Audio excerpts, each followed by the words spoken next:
Bonjour à tous, aujourd'hui nous recevons Moustapha Belkhayat, gérant de fonds sur les matières premières et expert de l'or. Monsieur Belkhayat, bonjour. Bonjour. Alors, est-ce que vous pouvez nous dire un petit peu quelle activité vous exercez actuellement sur le continent africain?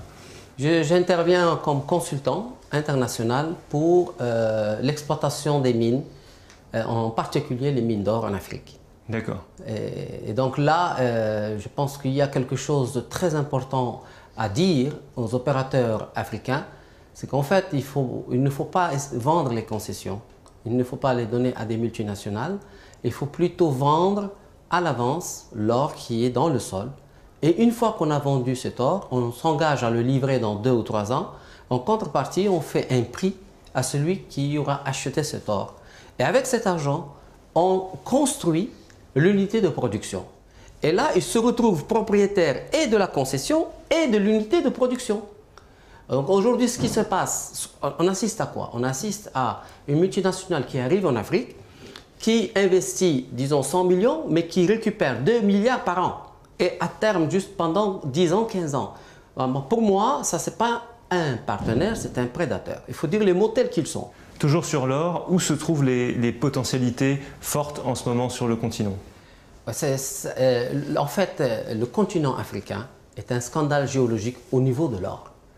On peut trouver de l'or, bien sûr, au Mali, en Guinée, au Burkina Faso, et évidemment en Afrique du Sud. Mais maintenant, il faut descendre à 5000 mètres de profondeur pour aller chercher l'or en Afrique du Sud, donc il revient très très cher.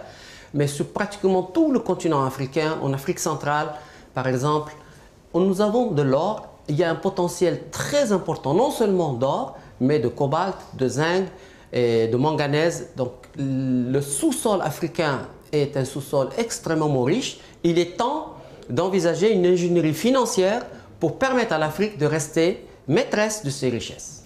Alors, vous, en tant qu'analyste et expert sur les matières premières, qu'est-ce que vous conseillerez au continent, à l'Afrique, pour justement améliorer cette exploitation? Écoutez, dans un premier temps, je voudrais conseiller aux jeunes Africains d'envisager de créer des salles de marché dans chaque pays africain. Pourquoi? Parce que grâce à Internet, avec un bureau, 2 personnes installées à Dakar ou à Conakry peuvent gagner de l'argent directement sur les marchés financiers, par exemple sur les matières premières, sur les marchés à terme. C'est un savoir-faire que les Africains doivent apprendre.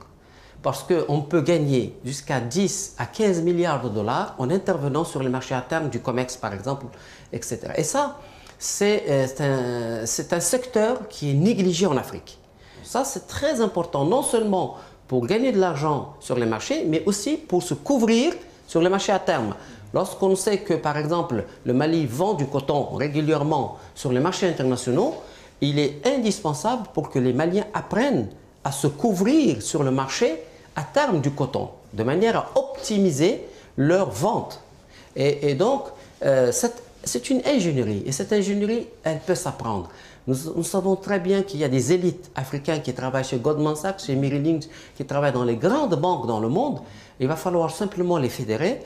Mais comment les ramener justement? Comment les attirer sur le continent? Mais tout simplement en créant l'outil. Déjà, il n'y a pas de salle de marché, par exemple, sur l'international, à Dakar, à Conakry, à Bamako, etc. On essaye de rassembler ces jeunes en leur disant comment on peut faire pour que vous puissiez venir apporter votre génie à l'Afrique, à partir de l'Afrique. Et c'est tout à fait possible, parce qu'on n'a besoin de rien d'autre qu'une bonne connexion Internet.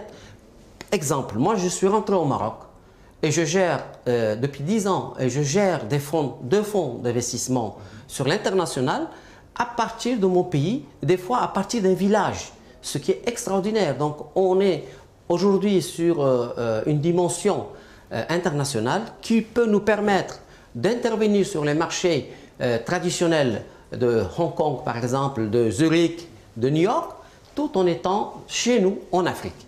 Et donc c'est un message que je souhaite transmettre à la jeunesse africaine en leur disant que tout est possible sur les marchés financiers internationaux, que notre richesse ici en Afrique, on peut l'exploiter à nos profits à nous, non pas laisser 80% aux multinationales et 20% à nous, mais le contraire. C'est-à-dire que nous gardons les 80% et nous leur donnons 20% parce qu'ils vont nous aider à exploiter. Mais l'ingénierie financière doit rester sous le contrôle total de l'Afrique. Merci Monsieur Belkayed d'avoir répondu à nos questions. Écoutez, c'est avec un grand plaisir et c'est quand vous voulez. Vous pouvez retrouver l'intégralité de cet entretien sur notre site internet www.alcaratv.net.